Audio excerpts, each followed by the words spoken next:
Hello and welcome to ProElliotWave.com video series for Wednesday, December 18th, 2013. This is going to be covering the U.S. markets, the Dow, S&P, dollar index, and the gold. Let's take a look at our disclaimer. This site and services and this video are for educational purposes only. Investing in securities, forex, and futures markets carries a high degree of risk, and you can lose all your investment money. All opinions expressed and data provided herein are subject to change without notice.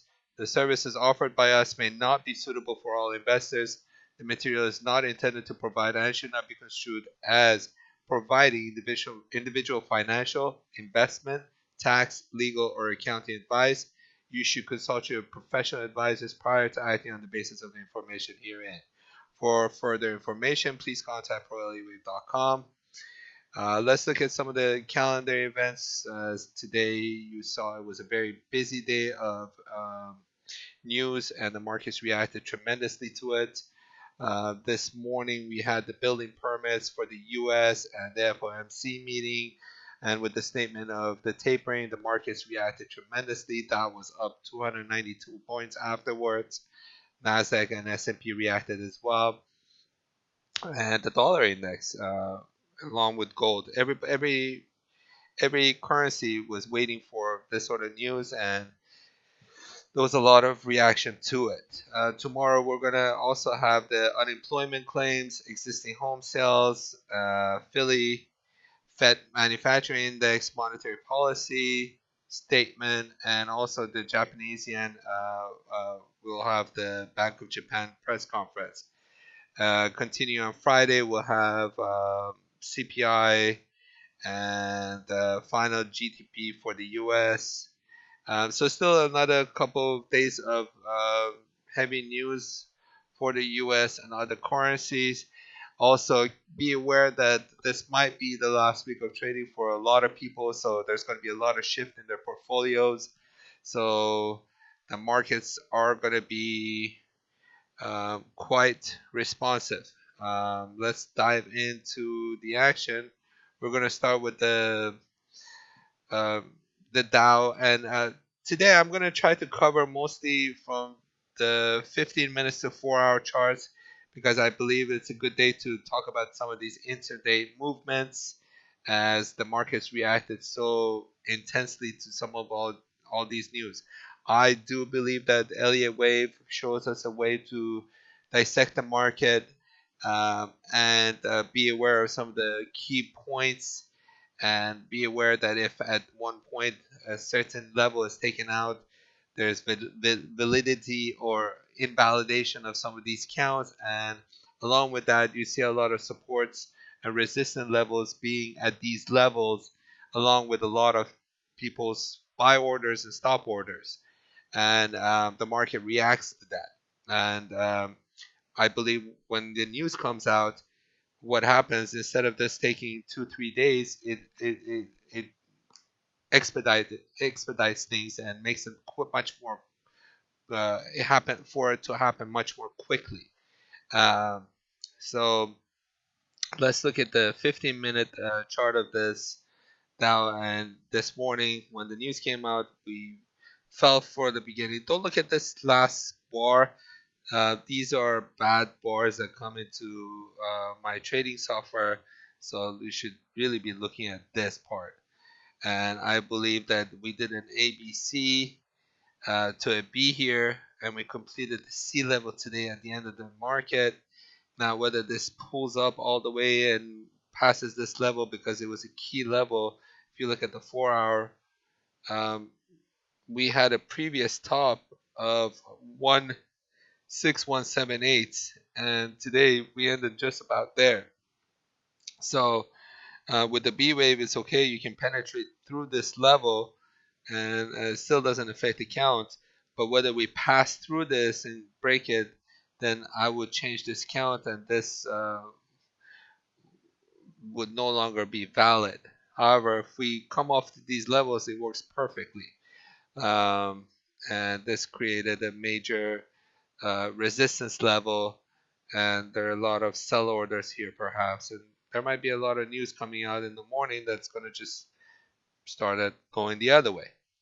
We'll see, and a lot of people might take some profits with this almost 300 point move today, and with the holidays coming up.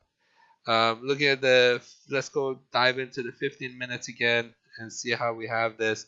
You can even go down as far as a 5 minute, because in these fast moving actions, it's hard to see it because it's all one candlestick basically. If you look at the hourly, it's just like up and down. But here I'm looking at a 1, 2, 3, 4, perhaps a 5 to this B. Some of this is it's borderline. You have to treat this cautiously because almost the 4 and then 1 are penetrating through each other, which doesn't make sense for a third wave impulsive move. But um, uh, we'll see how that plays out. Regardless, I would watch these levels very carefully and see how we react, and then even overnight action going into tomorrow, whether we come back and go down and give some of this back and continue further down or not. If we do go back down, I'm looking at the C coming down.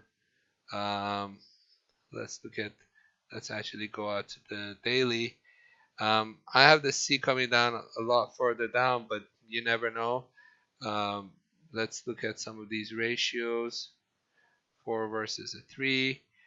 This is just a 23%, so it's nothing at all. Just dropping to this level. So this is the 38%, which coincides with this 4.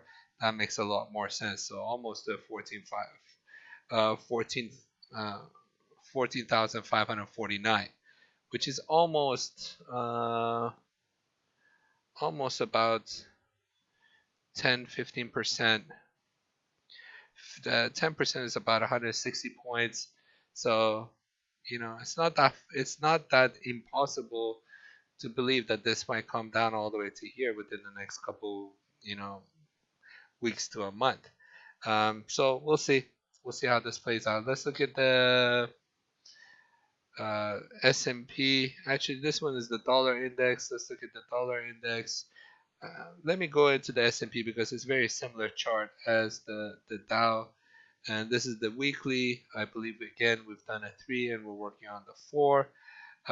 The S&P didn't penetrate through that level, and we stopped short of this B level, which again gives me more of a sign that we might go down. And there's this trend line that's following through, and it stopped along those levels. So we'll see how this plays out again in the next couple of days. But the similar action, this is where the news came out, so we made an A, B, C to a B clearly. And if you look at even the 5 minutes, I don't know if I broke this down in the 5 minutes, but you see the similar action happening here. So you can count the same sort of waves moving up to this level and definitely down to this level. So we had a ending diagonal coming down here to B, to C to B. So let's zoom out. Again, if this follows through and we go down, I have it. Let's look at the daily and let's see where I have this coming down to. That's a lot, but we'll see how speed to, no, let's go for a 3 to a 4. I'd rather see that one. 4 versus 3, and again, just the 23%, which I like because it's coming into these levels of support. Makes more sense than the 38, but the 38 is not that far off from this 4, which again works with Elliott wave theory. And let's look at the ABC here. Let's see what kind of overlapping analysis are we going to get. Wrong one. C versus A. You got the 2618 working perfectly with the 23% and this level of support. So somewhere around 1640, this zone, I would say you have a good support level. So if it does break through this channel and we go down, that's the next level of support. But we still have a lot of key support levels to break. And this is my 1, 2, and if this all was a 3 instead of this breakdown of 1, 2, 3, 4, 5 to a major 3, This might be a 1, 2 to a 3 to a 4. So look at supporting this level. If we don't penetrate this and we go somewhere off of this level, which is also this trend line, and go back up, this count might change to a 3 as a 1, 2, 3, 4, 5 to a 3. So again, these are things we cover in our trading room. Do join us for that and other alternate accounts. Let's look at the gold. The gold gave up some grounds this morning with the news, and let's see how that played out. But still, we haven't penetrated through key levels, and this was the gold action in the morning, and we're still not back up as the dollar index getting stronger. Let's see if I can update this 15 minutes. My gold and dollar index gives me trouble whenever I want to change time frames. Okay, so this is an ABC to some of these levels. Again, we haven't broken through. Let's see how this plays out in the next day or so, and we might have to revise some of these chart counts. But coming off of some key levels, this might be a 1 to a 2, and if this holds, we should go up, and that will work out perfectly with the Dow and S&P if those were the B levels, and we'll move down to C, as this is moving contrary to that. And the dollar index, let's review that as well. Dollar index in the beginning gave up some weight and then tremendously shot up, but this completed, I believe, at 2 as well, which works out perfectly with the gold and the S&P and the Dow. It's all moving in a nice pattern, and there's a lot of overlapping information that you can use from one stock or one market to the other. And this is when the news came out, so we completed a 2 here, I believe, and on an ABC pattern, and this is our 1 going up. If you have any questions regarding these movements or these counts, first of all, do review the 15-minute to the weekly updated charts that we put up on the website. And again, do join us in our trading room where we do discuss this tremendously, and we have good discussions back and forth regarding some of these wave counts and alternative wave counts. We'll be around for next week and the following week after that. And we'll let you know. There might be a week that we might close the office in January, and we'll see how that works out. However, any concerns or questions, do email us or come to the trading room. Best of luck and good fortunes, and hope to see you soon. We'll have another video up for you by the end of this week, either Friday or Sunday. Thank you.